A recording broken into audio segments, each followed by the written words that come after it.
No sé si eso fue la gota que derramó el vaso en la relación de mis padres, o si en verdad mi papá se puso mal de avaricia por lo ocurrido, pero una que ya es adulta ya le parece tan lejano lo que me tocó vivir que ya lo digo sin reparos y se los cuento ventilando chismes familiares. La familia de mi papá son originarios de Michoacán y cuando yo tenía 6 o 7 años solíamos ir al pueblo donde él creció para disfrutar con su familia las fiestas de Navidad y de Año Nuevo. En su pueblo les encantaba la fiesta y el borlote. Todos tomaban hasta amanecerse. La comida se desbordaba por las mesas y con tanto chamaco que había en la zona, yo y mi hermano, que es mayor a mí por 3 años, nos podíamos a jugar hasta que las piernas nos dieran energía. Yo recuerdo perfecto que apenas llegando a la comunidad pasábamos por una laguna que está en la media entrada del pueblo, donde en verano está bueno para pescar, pero como les decía, por las fechas nunca nos tocó ver o hacer esa actividad. Un diciembre que íbamos llegando, veo esa laguna y se podría decir que en el mero centro estaba la silueta de una persona y yo en mi ignorancia pensé que hasta incluso podría ser una estatua o simplemente un madero en forma de persona, clavado en el mero centro para anclar tu bote si quieres pescar allí. Se lo quise contar a mi papá, pero quizás no me dio a entender, o él ya estaba harto de manejar porque no me estaba poniendo mucha atención. Total que llegamos al pueblo, nos instalamos en la casa de mi abuelo y para rápido mi papá se va con sus hermanos a la cantina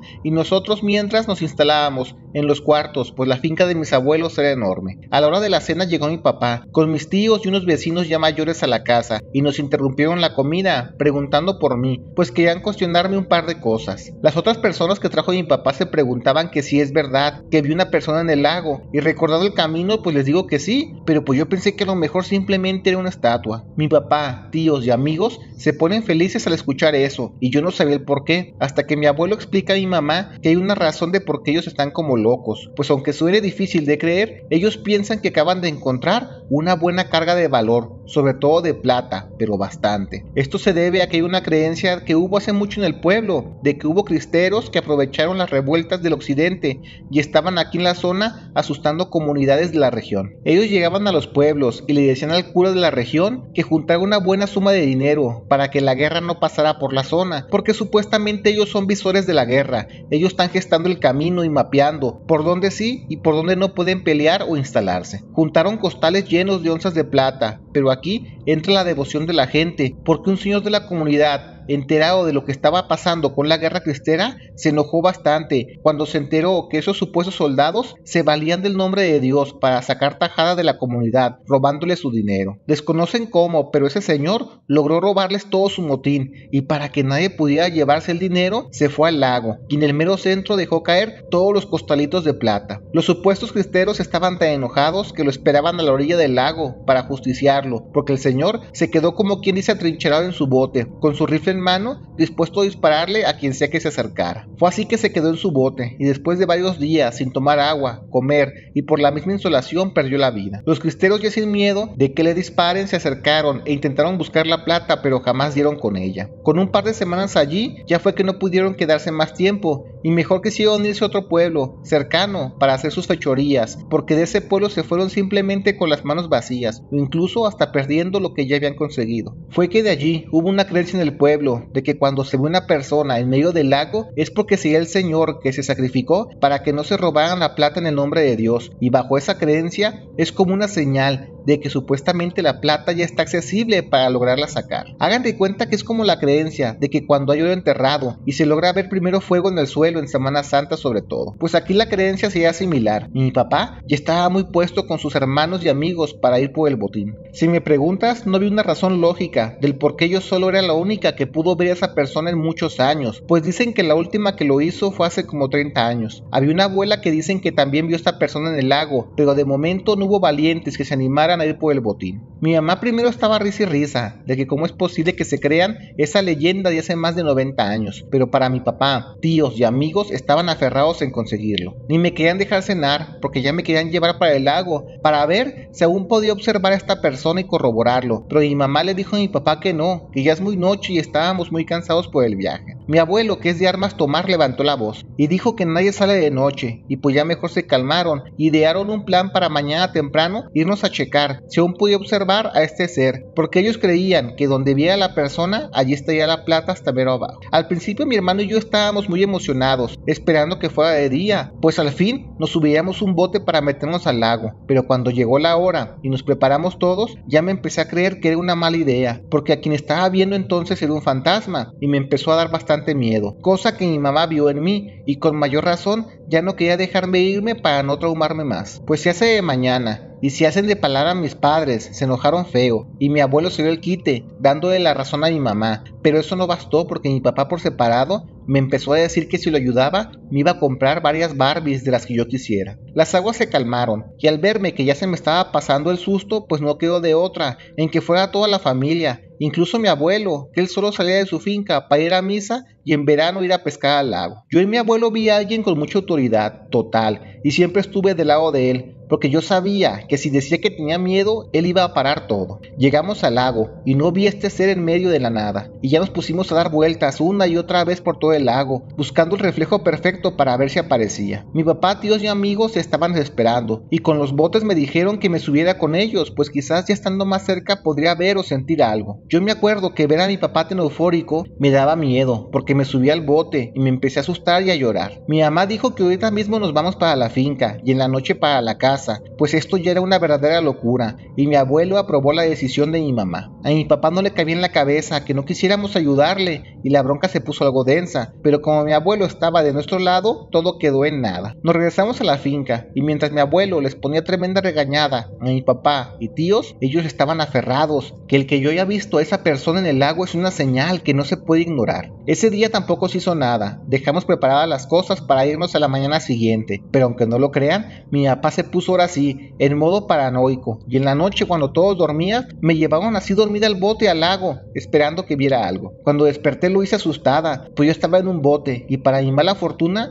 lo hice tan exaltada que me estresé tanto que me quise salir del bote y me caí al lago, que al ser invierno el agua estaba bien helada. Aún lo recuerdo y se me pone chinita la piel. Como pudieron me subieron de nuevo al bote, y para cuando me estaban calmando, ya iba llegando mi mamá con mi abuelo, y pues ya se imaginarán la bronca que se hizo, pues ellos al verme empapada, pensaron que seguro mi papá y tíos estaban como locos, y me metieron a la fuerza al lago. Aunque ellos decían que solo fue un accidente, que yo desperté asustada y me caí, no fue suficiente para mi abuelo, que me llevó con mi mamá a la finca, y nos dijo que él mismo en ese momento nos lleva a la ciudad para nuestra casa. Eso hizo, nos regresamos solo mi mamá, mi hermano y yo, y en cosa de días nos mudamos a la casa de mi tía, hermana de mi mamá. Yo pensé que todo había sido culpa mía, pero hasta eso mi mamá siempre me recalcó que yo no tuve nada que ver, simplemente fue la avaricia de mi padre y sus tíos. Los meses pasan y ya no volví a ver a mi papá, y yo, hasta ser adolescente, creí que simplemente se dejaron de hablar sin divorciarse. Cuando yo tenía 19 años ya estaba viendo opciones futuras para estudiar en la universidad,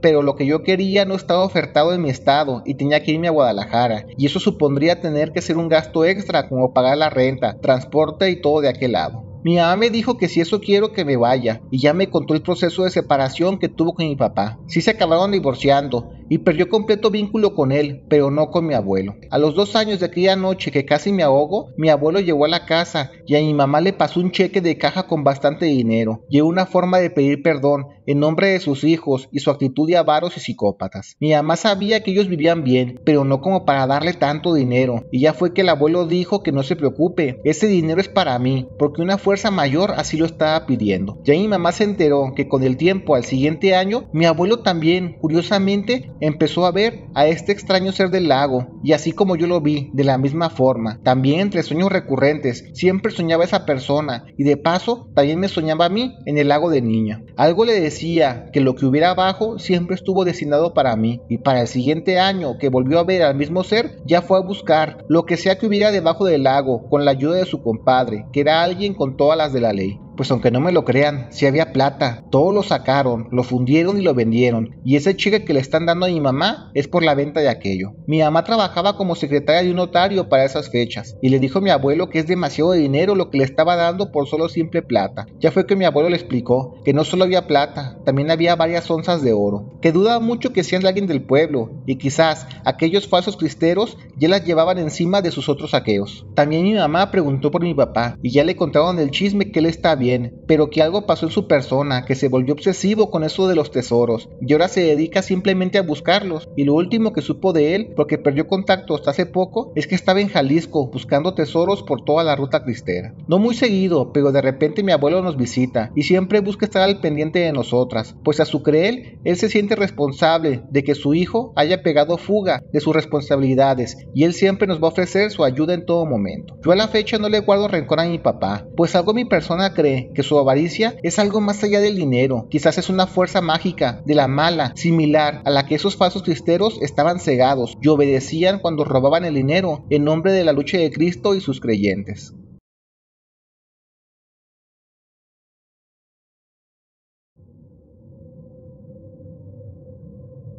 Para esto que les voy a contar diré muchas cosas entre líneas, porque sí es un tema muy feo y lastimosamente muy ilegal, pero desgraciadamente es algo que aún a la fecha se seguirá viendo, así que imagínense cómo era a finales de los 60 a principios de los 70, cuando a mi papá le tocó ver todo esto. Él es oriundo de Veracruz, de una comunidad pesquera, que por no haber tanta chamba mejor se vino a la Ciudad de México a buscar trabajo, y encontró uno en un mercado muy famoso, donde se ponía a descargar camiones de fruta y verdura, y quienes compraban por mucho volumen los ayudaba a llevarle sus productos a sus carros. Ahora se les conoce como diableros, pero en esas épocas los llamaban tamemes. La verdad desconozco el porqué. Mi papá siempre ha sido muy robusto y de joven era un toro de cuerpo, así que le estaba sacando buen dinero, al punto que para un año chambeando allí ya estaba rentando solo en una vecindad y poco a poco se iba llenando de las pocas comodidades que se podía costear. Él decía que había un par de días a la semana en los que el trabajo era bastante pesado, pues empezabas a las 4 de la mañana y le parabas casi entrando las 8 de la noche. En esos días mi papá y otros camaradas quedaban tan cansados que después del jale se iban a una pulquería de la zona a echarse unos curados, pero hubo un día donde todo se acomodó para que mi papá conociera a doña Ramona y a un niño que primero pensaba que era su nieto, pero para como ve las cosas al final, yo creo que ni su familiar era. El chamaco se llamaba Alain. Uno de esos días que mi papá trabajó muy pesado, se compró unas tortas de milanesa para comérselas en el camino.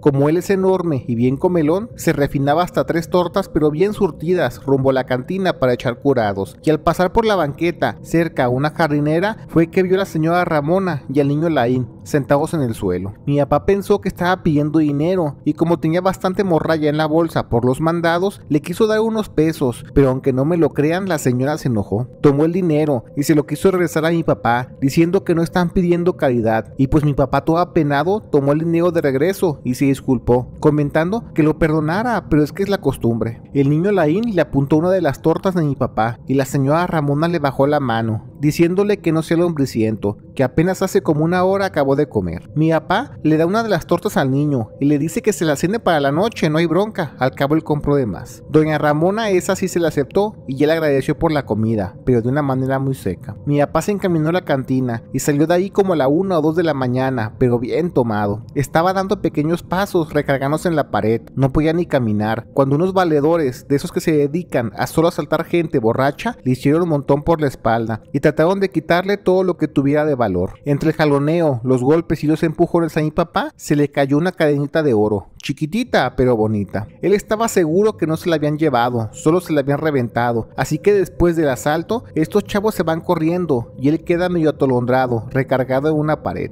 Él caminó con toda la intención de regresar a la cantina donde ya lo conocían, para reponerse del susto y de los golpes, pero a medio camino se puso a pensar en esa cadenita de oro, y que mejor, así todo atolondrado, se regresa a buscarla. Al llegar al lugar donde lo saltaron, ve que está doña Ramona y el niño Laín caminando en su dirección, y ya la señora le dice, en tono de enojo, como lo haría cualquier señora, que mira nada más cómo se encuentra, está todo borracho. Mi papá le dijo que ya no tomará, pues por andar en esa condición lo acaban de asaltar, que de hecho viene buscando una cadena de oro de parte del robo. Ni le terminó de explicar cómo lo asaltaron los chavos, cuando el niño Alain rápido metió la mano a la bolsa de la señora Ramona y le dijo que sí es esta y le mostró su cadenita. Mi papá, entre sorprendido, asustado y feliz por la coincidencia, dice que sí, y ya la señora Ramona, como queriendo y no, se la acaba dando, no sin antes darle otra buena regañada, de que no ande borracho por la zona, y más por el lugar, porque aquí la raza es bien ventajosa, y quizás un mal asalto le puede ir peor que unos simples golpes, y no solo eso, también la gente de las pandillas, no basta con ser los malandros, aquí hasta la misma policía podría hacerle eso o más. Quizás sea porque ya había sido un día largo, y estaba cansado de mi papá, que no le pareció una súper extraña coincidencia, así que solo agradeció y se fue para su casa. Pasan los días y empieza a ver a la señora Ramona y al niño Alain más seguido por el lugar, sentados en banquetas, de paso, caminando hasta por el mismo mercado. Mi papá estaba muy agradecido, que cuando los veía en el mercado les daba fruta a Alain, que él siempre con una sonrisota agradecía, pero la señora Ramona, con una cara de pocos amigos, solo decía gracias, pero a su manera, de una forma muy seca. Una tarde mi papá estaba saliendo de la chamba, cuando vio que la señora Ramona y Alain estaban hurgando la basura de un bote, y pensando que le estaban batallando por comida, se lanzó por unas tortas, de las que siempre compraba, para llevarle al menos una. Cuando llega con ellos, la señora Ramona se enojó tanto, porque él se arrimó, que hasta aventó a mi papá, y le gritó que no quiere su caridad, y que mejor los deje en paz. Mi papá no entendía nada, y mejor le hizo la señal al niño Alain, que le iba a dejar la torta en un mosaico alto, de un local que estaba ya cerrado. La señora Ramona vio eso, y no sé si vio bondad en mi papá y en sus actos, pero ya mejor le habló, y le dijo que le ayude a sacar unas bolsas del bote, pues está buscando algo que se encuentra muy en el mero fondo. Mi papá les ayuda siguiéndoles el juego. La última bolsa era una pequeña, de otro color, seguramente de los locales o de las casonas viejas del lugar, y ya tratando de hacerlo discretamente la abren, y sacan otra bolsa más pequeña, que dentro tiene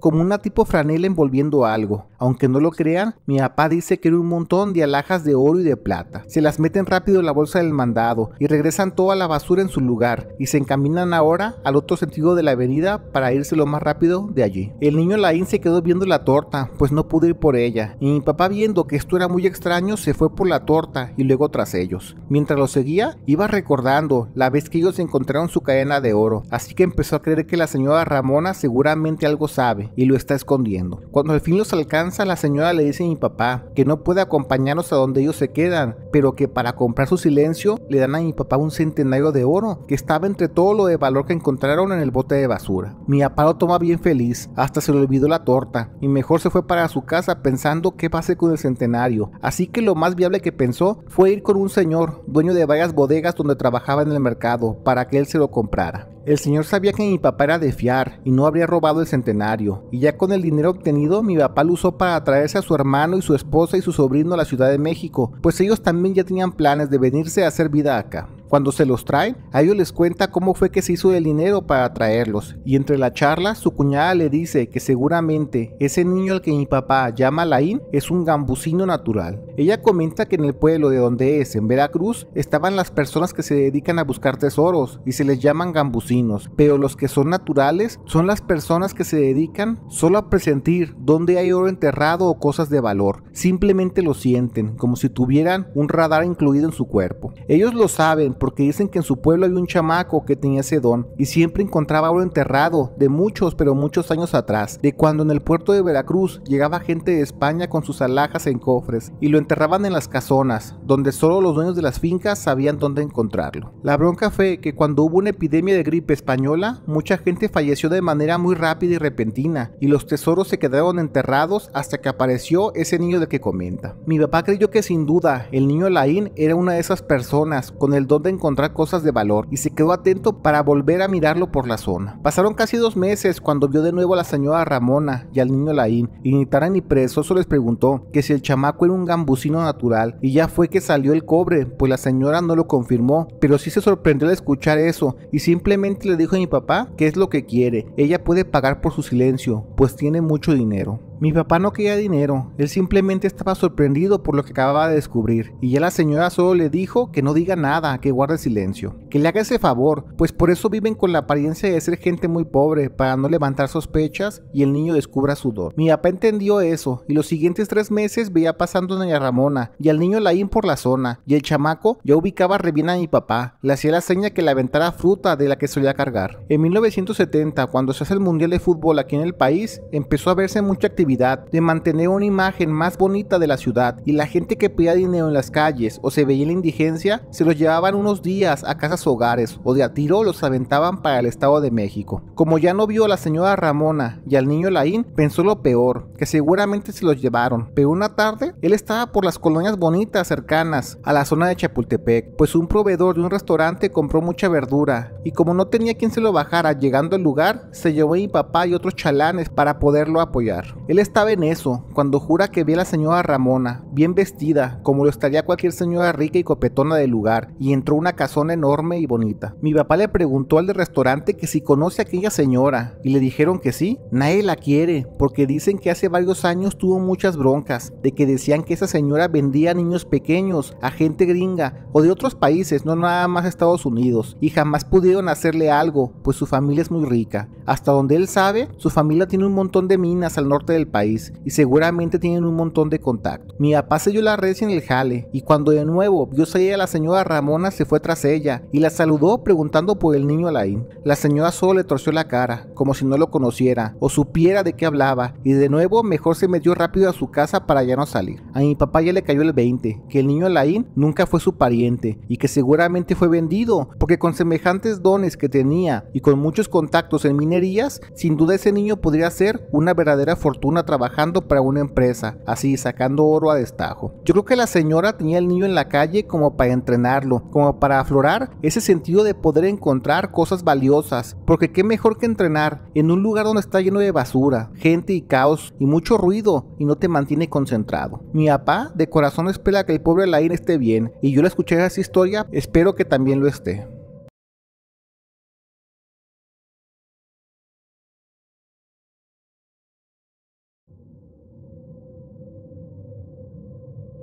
Si bien dicen que la familia se conoce en las desgracias y en la riqueza, porque mi abuelo nos comenta que cuando él estaba joven, casi todo el pueblo se puso en contra de él por un posible tesoro enterrado que después fue encontrado allí. Eso fue a mediados de los 50. Mi abuelo tenía 20 años y estaba quedando de novio con mi abuela, que ella vivía en una ranchería al norte de la comunidad. En el pueblo tenían la costumbre que el último viernes de cada mes a las 7 de la mañana se daba una misa de gallo por todas las almas perdidas en la guerra cristera, que desgraciadamente pasó por esa comunidad. Les quedó muy marcado porque la avanzada se apropió de una finca que estaba a las orillas del pueblo y allí duraron 4 semanas para después huir en retirada por un enfrentamiento donde perdieron y varios dejaron su vida allí. La casa estaba inhabitable porque cuando se van los cristeros llegó la gente de Plutarco Elías Calles y escarbaron por toda la casa, tumbando muros, pues ellos estaban seguros de que esa avanzada tenía bastante oro y riquezas que se habían robado de otro pueblo al que habían llegado un par de semanas atrás. Los dueños dejaron esa finca y se fueron a vivir a otra comunidad de la región porque les traía malos recuerdos de lo terrible como fue que llegaron todos, se apropiaron y destruyeron a su paso. El tiempo pasó y cuando salías del pueblo y veías la finca se soltaban las historias de terror, donde la gente afirmaba que suelen verse almas en pena por la pelea que hubo allí. La verdad es que históricamente el pueblo de mi abuelo sí está en la ruta cristera, pero no se sabe si en verdad hubo enfrentamientos allí. Pero como la gente empezó a repetir que allí se aparecen las ánimas de los cristeros que perdieron trágicamente la vida, se quedó con ese estigma y se asustaron. Los años pasan y como les decía, mi abuelo ya siendo un joven de 20 años junto con un amigo, se iban de enamorados a la otra comunidad para ver a mi abuela y su prima y echaban lío en parejas. Ellos para cortar camino de la vereda, donde había un pequeño desnivel y se llenaban de lodo, mejor se iban a través de las propiedades,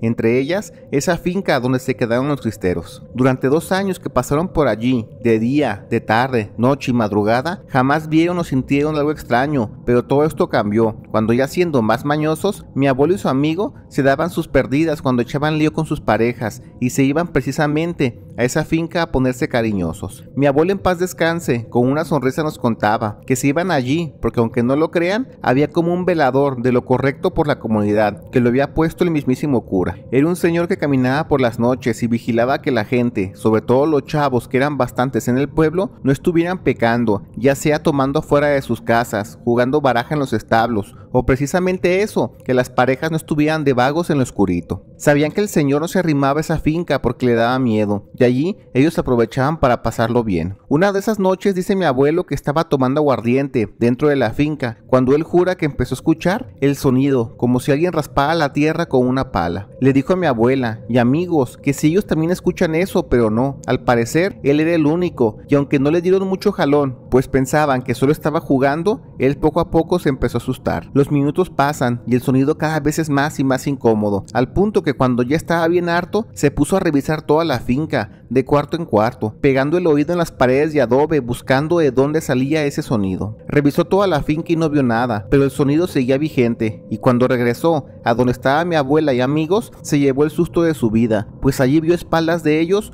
un señor con su pala, jalando tierra debajo de él. Lo peor de todo es que nadie más podía verlo más que él, porque a pesar que estaba en el mismo cuarto, ni mi abuela y amigos sabían de su presencia. Mi abuelo actuó con miedo y tomó de la mano a mi abuela para sacarle de allí, y pues allí tienes a las dos parejitas, huyendo de miedo de lo que acababan de ver, o al menos solo mi abuelo. No les importó que el velador de la comunidad los viera saliendo de aquel lado. El chisme se corrió por el pueblo, de que mi abuelo estaba de vago con mi abuela, pero por fortuna eso no pasó a mayores, porque lo que importó a todos fue que había una supuesta aparición de un fantasma buscando algo, y como todos tenían muy tatuada la historia del oro cristero en esa finca, la gente pensó que podría ser una señal. Uno pensaría que al llegar el chisme con el cura, él mantendría a la gente a raya, diciéndoles que ya dejen en paz a esas pobres almas que ya sufrieron mucho, pero no, fue el mismo cura, que con algunos señores fueron a revisar la casa, esperando ver algo similar a mi abuelo. No eran tontos, pues sabían que el primero que encontrara lo que hubiera de valor sería para ellos. Pasan los días y la gente de la comunidad empezó a sentirse con derecho de que si había algo del botín, también les corresponde algo. Así la noticia se hizo tan grande